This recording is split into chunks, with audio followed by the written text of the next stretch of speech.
안녕하세요. 지성과 영성이 만나는 곳 CBS 아카데미 숲입니다. 영화를 기독교적 관점에서 새롭게 재해석하는 시간. 영화평론가 최은의 영화 이야기, 스크린 속에 지금 우리 삶이 있다. 6번째 시간입니다. 오늘도 풍성한 영화의 세계로 우리를 인도해 주실 최은 선생님 모셨습니다. 어서 오세요. 안녕하세요. 안녕하세요. 그리고 함께 공부할 수강생이죠. 수진 씨, 인영 씨, 원구 씨입니다. 반갑습니다. 안녕하세요. 반갑습니다. 스크린 속에 지금 우리 삶이 있다. 마지막 시간이에요. 네, 아쉬워요. 많은 이야기 나눴는데 오늘은 어떤 이야기 나눌지 궁금합니다. 네, 오늘은 대막의 막을 내리는 의미로 지금까지 얘기했던 얘기들 안에 녹아져 있는데 이제 주제를 뽑아서 얘기를 하자면요. 기독교적인 영화는 어떤 영화인가라는 얘기, 영화와 신앙, 영화와 영성 혹은 뭐 기독교적인 것 이런 것에 대해서 얘기를 해볼 수 있는 그런 기회인 것 같아요. 굉장히 예민하고 논란이 많이 될 수도 있는 그런 주제라서 상당히 좀 궁금하긴 한데 네, 기대되시죠? 네. 저는 이제, 크리스찬이고 영화인이잖아요. 영화를 하는 크리스찬으로서 제가 가장 많이 받은 질문들이 있고요. 그래서 그것 때문에라도 내 스스로 고민하게 된 그런 문제들도 있고, 제가 영화를 시작하게 된 그런, 이유들이기도 하고요. 그래서 다양한 얘기들을 풀어낼 수 있을 것 같습니다. 일단, 요즘 영화들은 왜 이래? 네, 여러분 많이 이런 얘기들 하지 않으세요? 네, 제가 많이 듣는 질문이기도 해요. 요즘 영화들은 왜 이래? 도대체 그 영화 어떻게 봐야 되는 거야? 저한테 이제 제가 크리스찬이고 영화 평론을 하니까 저한테 이렇게 얘기하시는 분들이 있고요. 근데 결정적으로 저한테 이렇게 질문하신 분들의 계기가 한 2가지 정도 저 스스로 느끼기에도 2가지 계기가 있었어요. 하나는 뭐냐면요, 이런 영화들이 한참 나올 때였거든요. 혹시 이 영화들의 특징을 아시겠어요? 공통점이라는 게 있을 수 있을까요? 왜 성경적이지 않은 내용들 아닌가요? 네. 뭐 범죄가 기본적인 거니까요. 뭐 그런 아주 얘기들이 있고요. 폭력적이거나 아니면 뭔가 선과 악이 모호한 사실 이런 영화들뿐만이 아니라 뭐 범죄물이 한국 영화에 얼마나 많아요. 그죠? 그래서 한국 영화들 안에서 이런 영화들이 나왔던 때가 특히 이제 막 쏟아져 나왔던 때가 2008년을 전후로 해서 한 3, 4년 앞뒤로 영화들이에요. 저 뭔지 알겠어요. 뭐요? 복수. 복수의 테마. 네네. 그것도 해당되는 것 같아요. 이제 오늘 주제하고 이제 특별히 관련적 생각을 해보자면, 기독교에 대한 비판적인 언급들이 꼭 등장하는 영화들이에요. 대표적인 영화가 이 영화예요. 청년한 금자씨. 유명한 대사 있잖아요. 그죠? 너나 잘하세요. 너나 잘하세요. 그죠? 이영애 씨 얼굴 크게 이렇게 클로즈업 붙여서 너나 잘하세요. 이렇게 얘기하는 정말 무표정으로 섬뜩하잖아요. 진짜 잘해야 될 것 같다는 생각이 막 드는 그런 이제 장면들이 생각나실 텐데, 그때 그 사람들 뭐 되게 막 이렇게 모여서 기도하는, 범죄를 공모하는 그 이게 기도하는 거 있고, 오로라 공주 뭐 성경책 안에 이제 뭐 숨겨갖고 들어가고, 심지어 목사였던 사람이 복수하면서 이제 딸의 뭐 죽음을 복수하면서 폭력적으로 변하는 모습들이 보여지고, 미량은 뭐 말할 것도 없죠.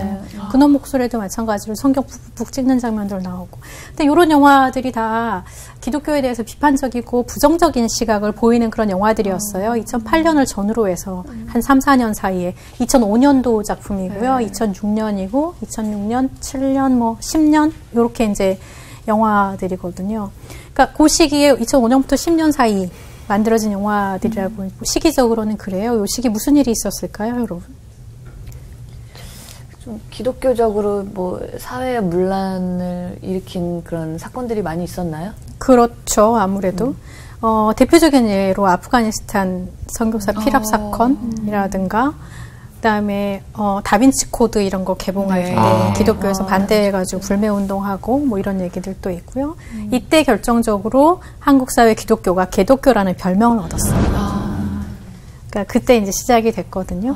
그 시기에 만들어진 영화들, 결정적으로 또 장로님이 대통령이 되시면서 이게 이제 기득권층의 표상으로 또 올라갔기 때문에 더 표면화된 거죠.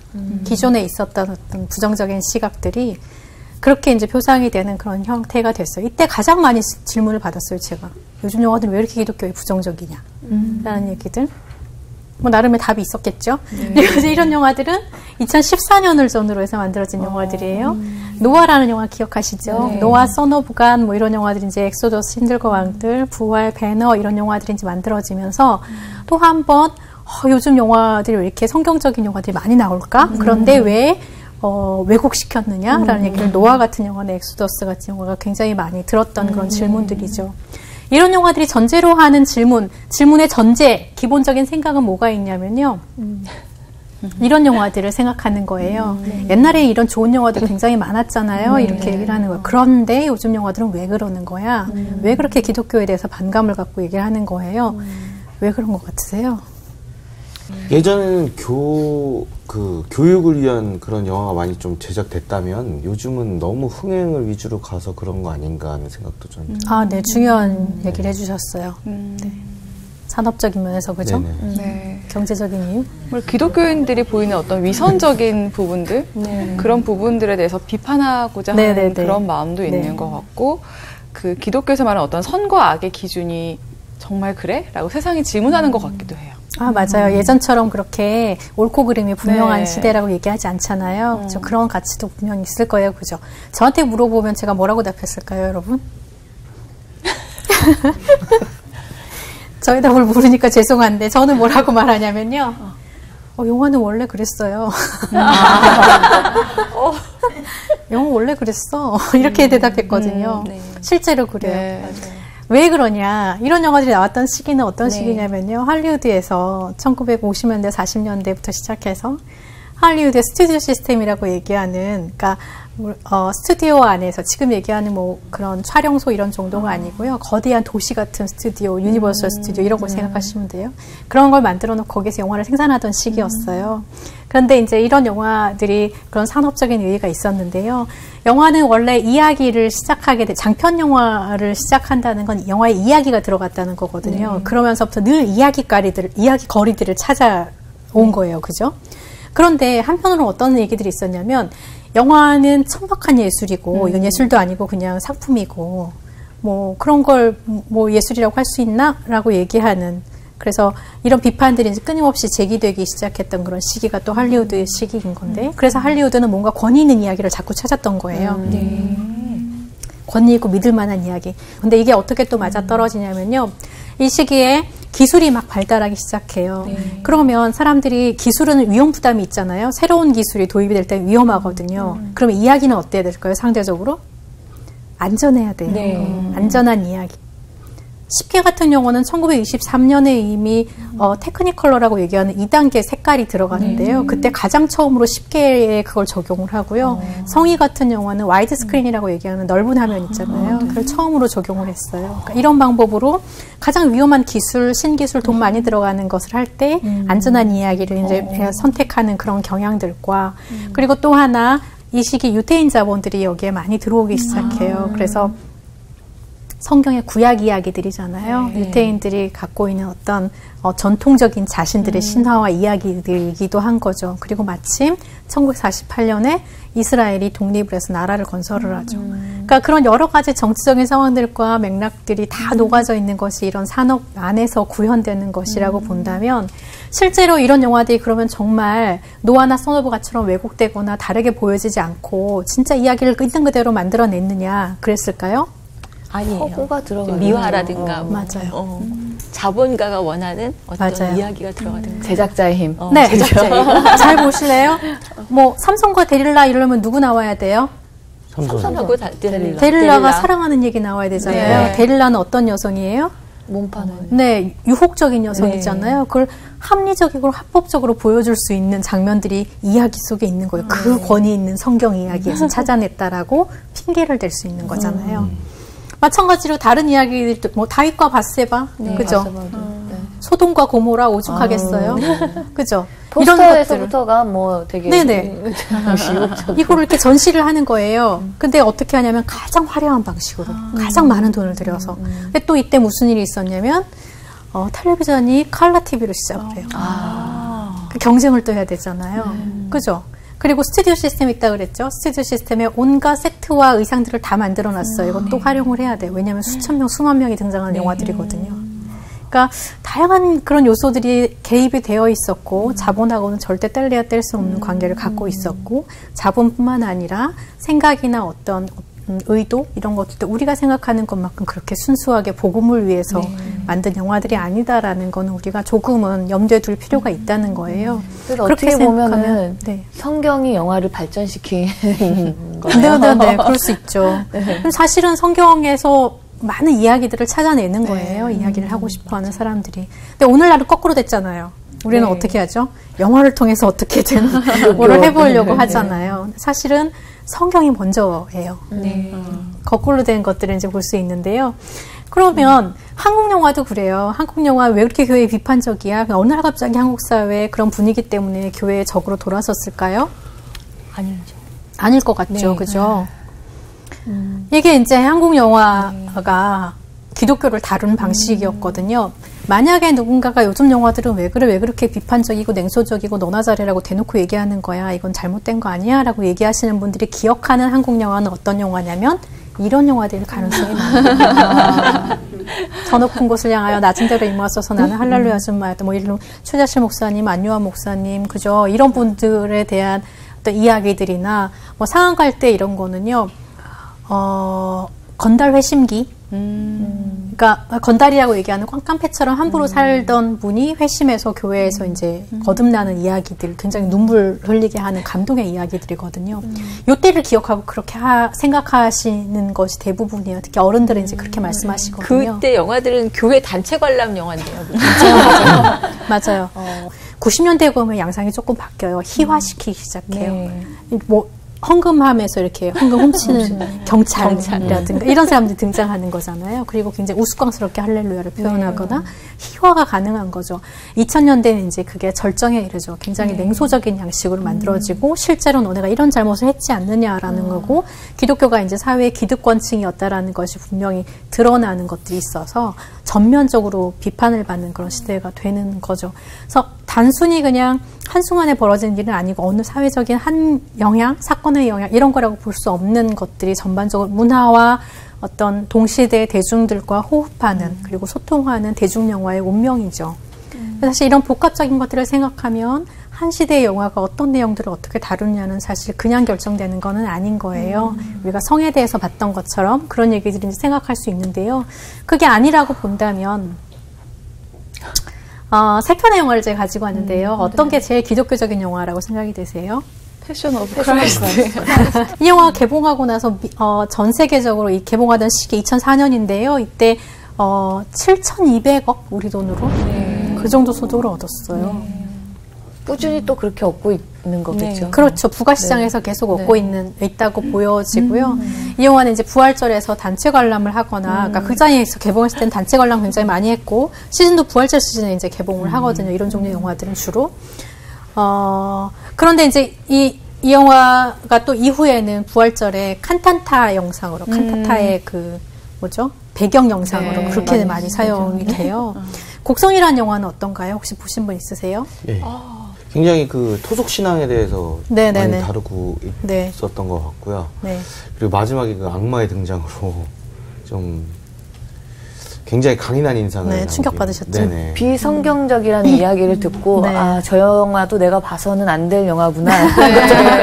저도 보고 나면 기분이 안 좋아질 거라는 얘기 들었어요. 신부님이 귀신 비유가 되시잖아요. 뭐 이 영화는 그래서 원구 씨는 기독교적인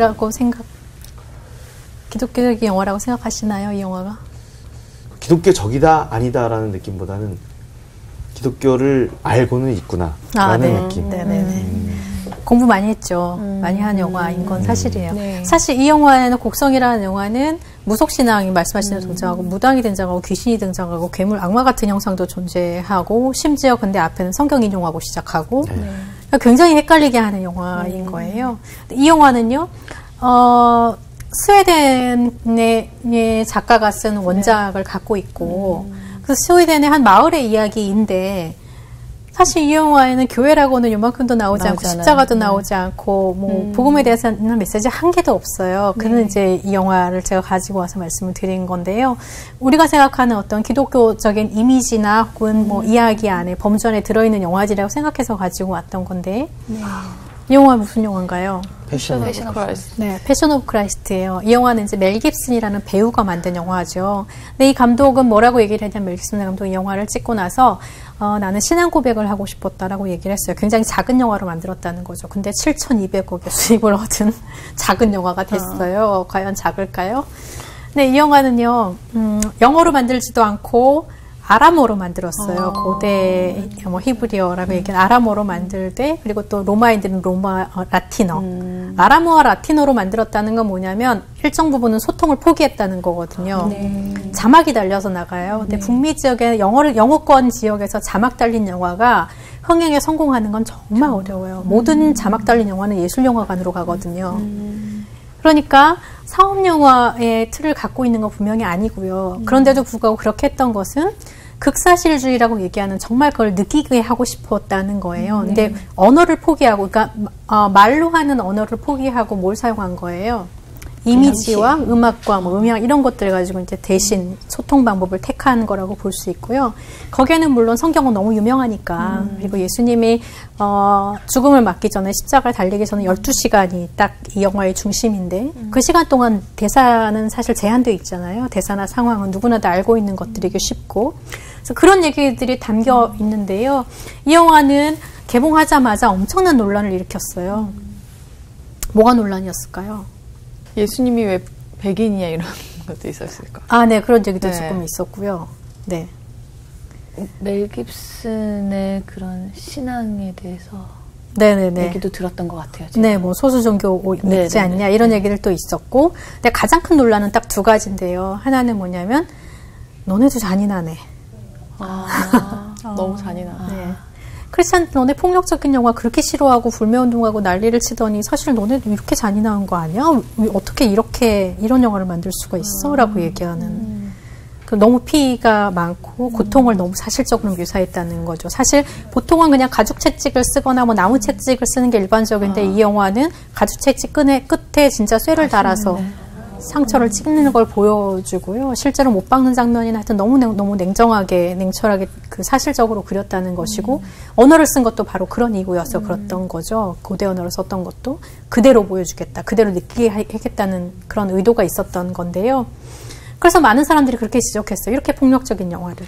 근데 사실 이 폭력적인 영화를 우리는 어떻게 한다고요? 부활절 칸타타 배경 영상으로 쓰는데 온 가족이 모여있는 예배 때 보여줌과 함께, 그리고 그것도 너무너무 웅장하고 아름다운 음악, 칸타타 음악의 배경으로 이 잔인한 영상을 사용한다는 거죠. 어쨌든 그런 것과 또 하나는 이제 유태인 비하 논란이에요. 아람어를 사용했으니까 그 자막은 번역을 안 했대요. 영미권에서는. 근데 뭐라고 했냐면 저들의 피를 우리 자손에게 돌릴지어다. 그 피를 우리 자손에게 돌릴지어다 라는 게 사실은 히틀러가 나치를 핍박하게 된 어떤 계기가 됐고, 유태인들이, 그러니까 계기라기보다는 뭐죠? 정당화하는 말로 이렇게 근거로 사용했던 것들도 있고, 유태인들이 결국은 예수를 죽인 것 아니냐, 너네 그렇게 그린 것 아니냐라고 얘기를 해서 이제 유태인을 비하한 것이고, 유태 민족을 모독한 것이다라는 그쪽에서는 또 비난을 했었죠. 이런 논란들이 사실 있었는데요. 제가 이 영화를 생각하면서 느끼는 거는 그런 거예요. 사실 폭력을 미화했다고 얘기해도 할 말이 없는 거예요. 맞아요. 우리는 할 말이 없어요. 왜냐하면 그렇게 정말 아름다운 음악에 해놓고 그 부분만 딱 갖고 와서 오는 것도 사실은 영화에 대한 폭력이거든요. 저는 그렇게 생각해요. 제일 잔인한 부분만 따와서 그걸 가지고 이제 예수님의 고난을 느끼도록 한다라는 건데요. 그 자체가 갖는 폭력성이 있다고 사실 생각하는 거고, 다른 한편으로는 예수님의 폭력과 어떤 당하신 폭력과 고난이 우리에게 의미 있는 이유가 뭔가요? 부활이 있기 때문이죠. 이 영화는 부활에 대해서 많이 얘기하지 않아요. 딱 한 장면? 근데 대부분은 정말 그 긴 시간을 다 12시간의 그 고통에 대해서만 다뤄내는 거거든요.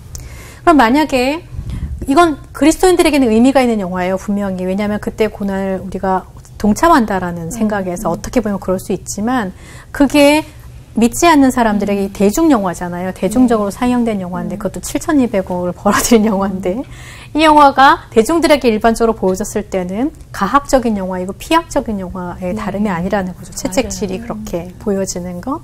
사실은 그 부분에 대해서도 우리는 열려있는 비판을 받아들여야 된다고 저는 생각해요. 그럴 수 있다라는 것. 신앙이 없으면 얼마든지 그렇게 볼 수 있다는 것. 근데 그게 우리에게 혹시 의미가 있고, 그렇다면 우리는 부활에 대해서 알기 때문이잖아요. 그 이후에 고난 이후에 부활이 있다라는 것, 그리고 영광에 우리가 동참할 수 있다는 거 알기 때문에 그렇지만 사실 그걸 모르는 사람들에게는 이게 폭력일 수 있겠구나. 그러니까 어때요? 우리가 해야 되는 게 뭐죠? 그 상황에서 맥락을 보고 얘기하세요. 이미지만 얘기하지 말고. 우리는 그렇게 그 사람들을 설득할 수 있어요. 그죠? 이후에 부활이 있다는 걸 우리는 알아요. 근데 어디서 많이 들어본 얘기 아닌가요? 교회에서 하는 얘기들이죠. 교회에서 이미지만 가지고 비판하는 거 아니에요. 그죠? 그러면 다른 사람들은 뭐라고 얘기해요? 맥락을 보세요. 거꾸로 된 거죠. 사실은 이제 우리가 그런 부분에 대해서 생각해야 되는 거. 한편의 영화가 그렇게 보여졌을 때 수용되는 그런 맥락들에 대해서도 열려 있어야 된다라는 생각을 한편으로는 하게 되는 거예요. 이 영화를 보고 굉장히 많이 울었어요. 굉장히 너무 얼마나 고통스러우셨을까가 왔는데 보고 났는데 너무 불편한 거예요. 그리고 기억하고 싶지가 않은 거예요. 그렇죠. 너무 가학적이고 그런데 많은 시간을 할애했던 그런 게 있었군요. 네. 그런 부분들이 이제 이 영화 안에 있는 거고요. 이 영화는 곡성이잖아요. 곡성에 대해서는 정말 온갖 해석이 난무를 해요. 그죠? 이게 뭐냐 도대체. 이 인물이 어떤 인물, 이 외지인이라고 나오는 일본인은 도대체 예수님이냐 아니면 악마냐. 이 사람이 살인한 거냐 아니면 일광이 살인한 거냐. 일광 황정민은 어때요? 그러니까 이게 연쇄살인의 이야기잖아요. 한 마을에서 연쇄살인이 일어나는데 그냥 죽는 게 아니라 사람들이 굉장히 처참한 모습으로 매달려 죽거나 광기에 빠지거나 이렇게 이제 귀신이 빙의되거나 이런 어려운 점들을 이제 보여주는 그런 영화인 건데요. 구슬에서 도와준다고 나타난 사람이 알고 보니까 일본인이 하고 있는 훈도실을 차고 있고 그 사람이 갖고 있는 카메라를 갖고 있고 헷갈려지기 시작하는 거죠. 그럼 일광이 범인인가? 아니면 도와주는 건가? 그죠? 이 사람은 외지인인 것 같은데 또 의심하지 말라고 막 얘기하는 그 예수님의 못자국을 보여주는 이런 이제 그 구절들에 적용이 되는 그런 부분이고요. 무당의 굿이 나오고 악마 같은 형상이 나오고 뭐 무당도 나오고 뭐 이래가지고 굉장히 반기독교적인 그런 요소들이 아닌가, 무속신앙을 오히려 따라하지 않나? 그리고 이 사람들이 하는 그 굿이나 이런 내용을 보면 어디 다른 종교의 그 의식과 너무 닮아있다 이런 얘기를 분석을 하기도 하고 다양한 얘기들이 오고 가는데 사실 저는 이 이야기를 두 가지 맥락으로 이해를 해요. 하나는, 그러니까 두 가지 내러티브 이야기 구조를 갖고 있다고 보는데요. 하나는 아주 명백한 역사적인 사실이에요. 뭐냐면 일본인이 한국을 압제했고 그 가운데 많은 여성들이 피해를 입었고 혹은 거기에 많은 군인들이 동참을 했고 혹은 군인들이 많이 다 죽었지만 사실은 또 살아남은 사람들이 제대로 이 역사를 처리하지 못해서 여전히 반복되고 있는 역사의 이야기죠. 역사의 사실적인 이야기. 그러니까 두 가지 알레고리가 있는 거예요. 알레고리는 비유적인, 유비적인 그런 관계가 있는 건데 그래서 일본인이 제사를 드린 것 같은 것에 보면 천황의 그런 사진이 있어요. 일본 천황. 그러니까 그런 이야기들, 그러면 천우이가 입고 있는 옷이 군복이며, 그러니까 여성들이 피해를 입은 강간당한 피해자들 같은 경우에도 보면 일본인들에 의해서 당한 어떤 그런 이미지들을 갖고 있거든요. 그런 이야기가 한 바닥에 깔려 있다면 또 하나는 천상세계의 이야기, 신과 악마의 이야기, 그리고 영의 세계의 이야기라고 저는 이해를 하거든요. 근데 이게 저는 한국 영화에서 굉장히 의미가 있다고 봐요. 왜냐하면 악과 폭력에 대해서 이야기를 할 때, 즉, 뭐 악마를 보았다라든가 아니면은 파괴된 사나이나 뭐 김목남 살인 사건의 전반이나 아까 봤던 그런 영화들에서 보면 인간의 악이 얼마나 극에 받쳐서 결국은 악마와 같아지는가를 얘기를 하는 거거든요. 그럼 결국 폭력의 문제와 인간에게 그런 구원은 있는가, 답이 있는가의 문제와 연결이 돼요. 보통의 한국 영화가 폭력과 죄의 문제를 다루는 건 그런 방식이었어요. 구원과 폭력의 문제. 이렇게 다루는 방식이었다면 이 영화는 역사적인 폭력을 전면으로 하나를 갖고 와요. 그걸 악이라고 이름을 하는 거거든요. 또 하나는 뭐냐면 그렇다면 그 순간에 신은 뭐하고 있었냐는 거죠. 전능하신 신은 뭐하고 있었냐. 나홍진 감독 사실은 크리스찬이라고 얘기를 해요. 근데 이제 답을 얘기하진 않지만 본인도 그 부분이 너무 고민이 되는 부분들을 이제 풀어냈다라고 저는 이해를 하는데요. 그렇게 그 순간에, 역사의 그 순간에, 그리고 지금도 계속되고 있는 이 폭력의 흐름 가운데 신이 도대체 뭘 하고 있냐 묻는 거예요. 그럼 딱히 답을 내리지는 못하죠. 그러면 우리는 영화가 그런 문제들을 제기를 했다는 걸 사실 눈치채기도 너무 힘들죠. 저는 그 부분에선 약간 이 감독이 첫 번째는 너무 분명하게 이제 이미지들을 심어놨는데요. 두 번째 영역은 굉장히 섞어놨어요. 다양한 종류의 종교를. 그리고 여러 가지로 해석될 수 있도록. 저는 이걸 자신 없었다고 생각해요. 정면으로 이거를 엮어내서 1대1로 대응시키기에는 너무 위험한 주제인 거예요. 사실 판단하기 어려운 주제이기도 하고 답을 내릴 수 없잖아요. 우리가 답을 내릴 수 있는 문제가 아니잖아요. 근데 이 아버지가 뭐라고 얘기를 하냐면 왜 하필 내 딸이냐는 거거든요. 네. 무당인 일광은 뭐라 그래요? 네가 미끼를 물어서 그래. 굉장히 유행이 됐던 대사죠. 네가 미끼를 물어서 그래. 다 미끼야. 이렇게 얘기를 하거든요. 천호인은 뭐라 그러죠? 이 하얀 소복을 입은 여성은 뭐라고 얘기를 하냐면 네 아비가 죄를 지어서 그래.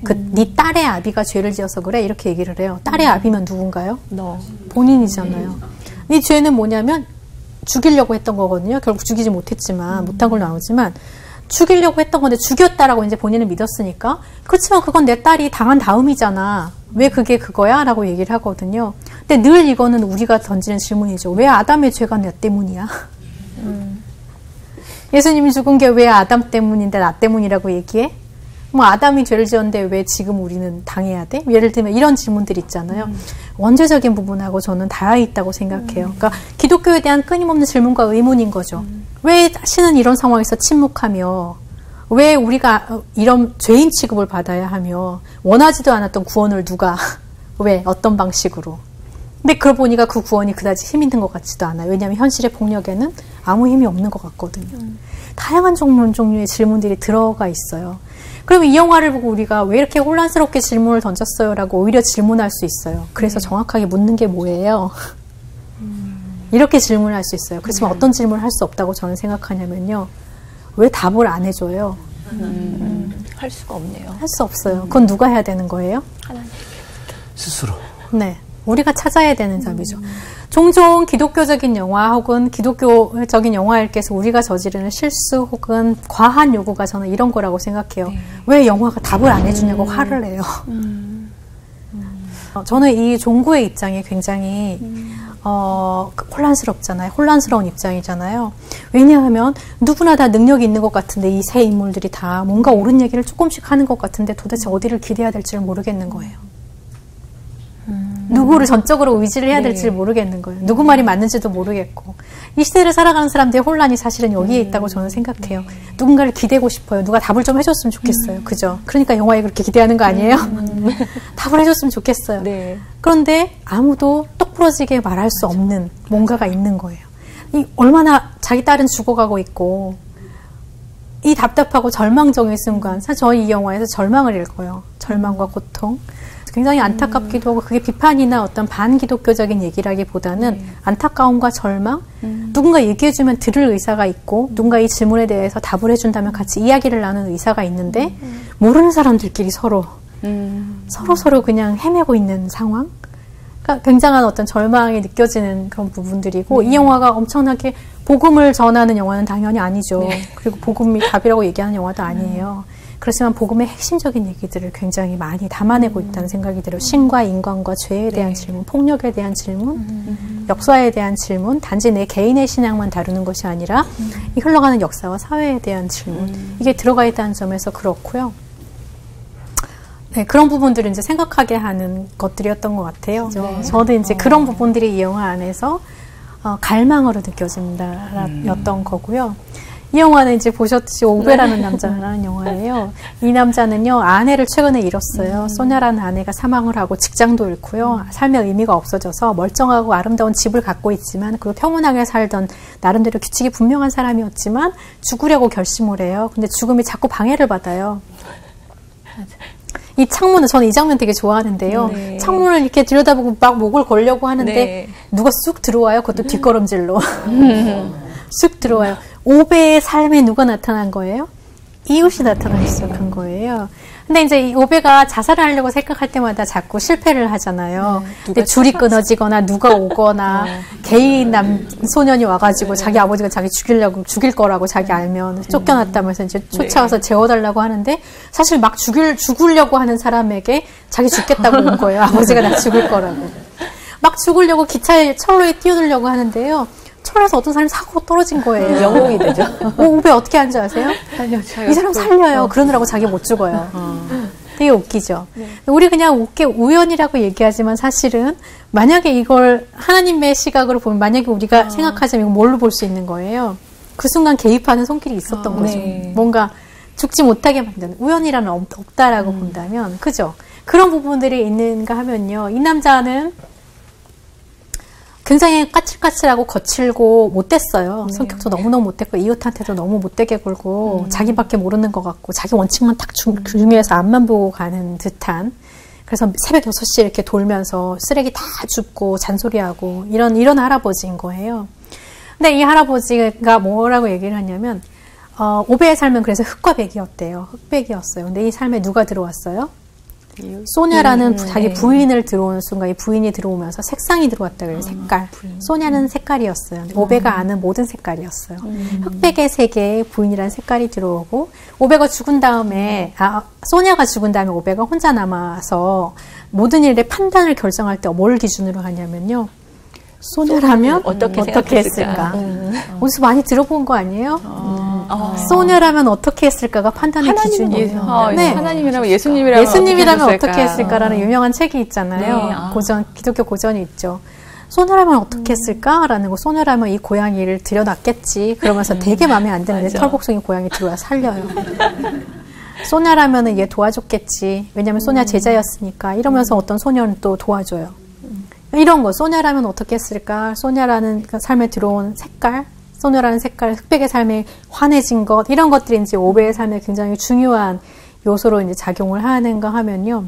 또 하나 중요한 질문이 있는데요. 소냐는 굉장히 지적인 여성이었고요. 그 책도 많이 읽는데 오베는 책장 만드는 것밖에 책하고는 관계가 없었어요. 노동자 출신이거든요. 어렸을 때부터 너무 힘들게 살았고 말도 없는 아버지 밑에서 그냥 이렇게 자란, 어머니 일찍 돌아가시고 굉장히 어렵게 자란 사람이에요. 책이라고는 정말 읽을 줄도 모르고 읽지 않는 사람이었던 건데 오베가 늘 생각하는 게 그거예요. 도대체 소냐는 왜 날 사랑했을까? 이것도 어찌 많이 들어본 질문이잖아요. 그렇죠? 우리에게 너무 익숙한 대사와 질문과 상황들이 십자가 하나도 없이 다 드러나는 영화였어요. 먼저 소냐라는 어떤 삶의 기준, 그죠? 소냐라는 어떤 거의 오베에게는 신적인 유일한 존재. 이런 것이 가져오는 어떤 정감, 그리고 우리에게 익숙한 구원의 메시지, 삶에 대한 것. 그리고 말씀하셨지만 오베가 이 사건을 겪고 죽음에 실패하고 그다음에 아까 자기 삶에 들어온 이웃들을 받아들이기 시작하거든요. 삶이 훨씬 풍부해지죠. 오베와 소냐는 아이를 갖지 못했어요. 그런데 마을의 그 꼬맹이들을 아이로 받아들이면서 살게 되는 거. 결국 공동체를 이루는 거고 평생 동안 친구였던 사람과 척을 져서 말도 안 하고 살았던 친구가 루네라는 친구가 한 사람이 있는데 그 친구와도 화해하게 되고 결국 사람들의 도움을 받아들이고 도와주는 그런 존재가 되고 공동체를 이루게 되는 거예요. 사실은 예수님이 이 땅을 떠나고 나서 우리에게 주신 것이 뭐예요? 교회잖아요. 교회, 공동체죠. 왜 날 사랑하나부터 시작해서 사실은 그 모든 메시지가 부활과 구원의 메시지 안에 다 있다라는 걸 알 수 있어요. 굉장히 복음적인 영화죠. 기독교적인 영화예요. 십자가 하나도 없이도. 그런데 만약에 이런 영화를 보고 우리가 소냐를 신격화했다고 화를 낼 수 있을까요? 있죠. 있어요. 네. 그럴 수 있어요. 그래요. 사실은 많이 그래왔어요. 예를 들어 동물이 그런 식의 역할을 했다면 이거는 뭐 뉴에이지고 애니미즘이고 이렇게 비만 아주 1차원적인 그러니까 단순하고 표면적인 얘기들을 우리가 많이 해왔어요. 사실 그렇지 않을 수 있는데 이런 영화들은 사실 누가 더 잘 볼 수 있을까요? 이 안에 있는 메시지들 크리스천이 더 잘 그럼요. 읽어낼 수 잘 볼 수 있죠. 근데 저는 이제 안타까운 게 그런 거예요. 이런 종류의 영화들은 사실 잘 볼 수 있는, 가장 잘 볼 수 있는 사람들이 크리스찬들이고 가장 많은 얘기들을 해줄 수 있고 할 수 있고 나눌 수 있고 성경 한 구절 없어도 얼마든지 우리의 삶에 대해서 나눌 수 있는 그런 면에서 굉장히 많은 동시대를 살아가는 사람들을 끌어안을 수 있는 영화라고 저는 생각하거든요. 근데 사실 크리스찬들에게 굉장히 이런 영화들은 먼 영화예요. 왜 그럴까요? 영화를 재미로 우선 보니까 더 자극적이지 않아서? 네, 그런 점도 이렇게 밋밋하죠. 영화 밋밋하고 좀 지루하다고 느낄 수도 있을 거는 같아요. 사실 보면 그렇지 않을 텐데. 다른 한편으로는 저는 크리스찬들이 기본적으로 극장에 가서까지 홀리하고 싶지는 않은 것 같아요. 그래서 오늘 결론적인 얘기들을 하자면 기독교적인 영화를 어떻게 정의할 수 있을까요? 어떤 생각이 드세요? 어렵네요. 제가 곡성이나 이 오베라는 남자를 보면 생각한 거는 기독교적인 영화는 어떤 우리에게 질문을 던지는 영화. 네. 네. 의문을 가지고 질문하게 만드는 영화. 네네네. 그러니까 기독교적인 정말 중요한 얘기를 하셨어요. 답을 주는 영화라기보다는 질문을 던지는 영화. 개인적인 생각으로는 간증에 있어서도 사실 그 사람의 생각과 가치관이 굉장히 중요한 것 같거든요. 간증을 하시는 분이 하나님과의 정상적인 교류를 하시는 분은 많은 사람한테 영향을 잘 미치는 것 같고, 아닌 사람이 잘못된 간증을 했을 때 주변에 있는 사람들이 많이 헷갈릴 수도 있고, 그런 것처럼 이 감독에 대한 의도와 그 감독에 대한 생각들도 굉장히 중요한 것 같아요. 그래서 기독교적인 감독이 아닌데 기독교적인 영화가 나올 수 없다고 생각을 하거든요. 제 생각은. 이거는 기독교적인 영화가 아니라 기독교를 그냥 알고 있는 듯한 영화일 것이다 라는 생각이 들어서, 기독교적인 영화는 아무래도 그래도 감독이 아무래도 기독교인이나 크리스찬이 돼야 되지 않을까요? 아, 네. 감독의 역량? 제 생각은 좀 다른데요. 네. 너무 직접적으로 얘기해서 죄송하지만 저는 이렇게 생각해요. 피조 세계를 향한 하나님의 관심을 읽을 수 있는 영화. 네. 이게 이제 기독교적인 영화라고 저는 이해를 하는데요. 그렇게 생각하면 저는 방점은 사실 여기에 있어요. 피조 세계를 향한. 피조 세계라는 것은 뭐죠? 이 세상을 누가 만드셨다는 걸 전제를 하는 건가요? 하나님. 네. 피조 세계가 있다는 건 창조주가 있다는 걸 전제로 하는 거거든요. 그 하나님이 이 세상에 어떤 부분에 관심이 있고 어떤 부분에 관심이 없으실까요? 모든 부분에 관심이 있으실 것 같은데요. 네, 저도 그렇게 이해해요. 모든 부분에 관심이 있으실 것 같아요. 우리가 섣불리 재단할 수는 없을 것 같아요. 이 영화는 야한 세상을 다뤘으니까, 어두운 세상과 폭력과 범죄를 다뤘으니까 하나님이 범죄와 폭력과 이런 것에 관심이 없겠지라고 우리가 얘기할 수는 없어요. 오히려 관심이 있으시겠죠. 더 많이. 더 관심이 있으시겠죠. 당연히 선한 것, 착한 것, 구원과 사랑에 관심이 있으시겠죠.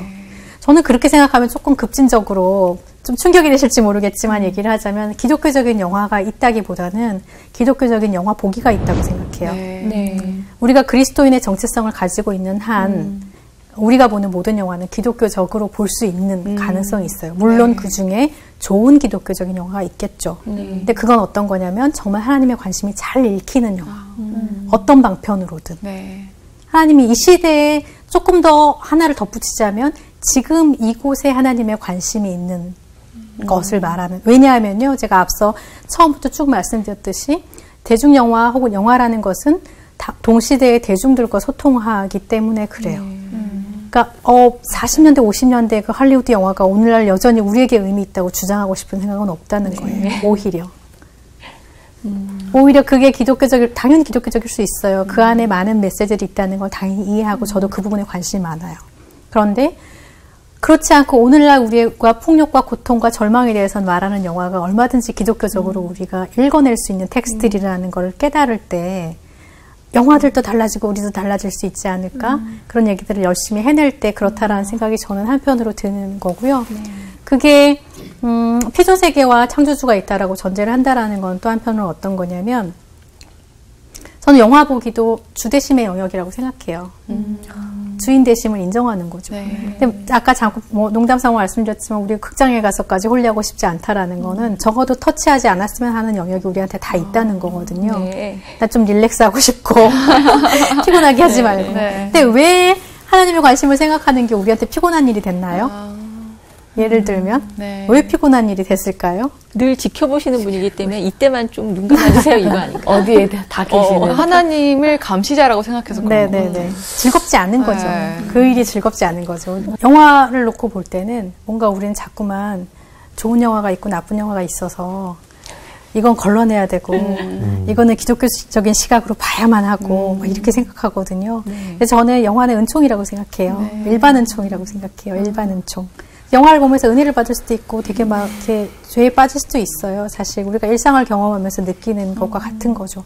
중요한 거는 우리가 하나님 안에 있느냐 아닌가의 문제거든요. 그 순간에조차도 하나님 안에 있냐 아니냐 이게 이제 중요한 거고, 내가 그리스도 안에, 그리스도가 내 안에 있는 관계, 사실 이게 우리가 신앙을 지켜나가는 그런 방법이라고 한다면 교회에서만 일어나는 일은 아니잖아요. 근데 일상과 심지어 여가와 휴가와 놀이의 순간에조차도 그걸 내면화할 수 있는 지경에까지, 경지에까지 올라가야 되는 건데 사실 우리 계속 그 앞에서 포기하고 필터링하고 위험할 것 같은 건 쳐내고 이런 방법으로. 근데 과연 그게 위험할지 아닐지를 어떻게 아냐는 거예요. 그렇죠.